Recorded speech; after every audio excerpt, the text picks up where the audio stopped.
Hello mga kadugtong, welcome to my channel. I am Mercado, the Pinoy Grafter.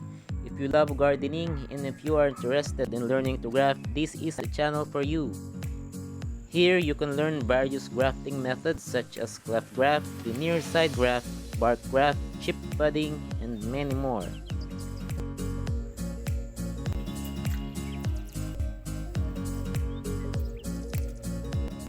In my third video, I will show you how to make multiple rootstock graft on avocado to promote early fruiting and to provide strong anchorage to resist strong wind or even typhoon.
O ayan guys, may natutuhan na naman kayong bagong method ng grafting.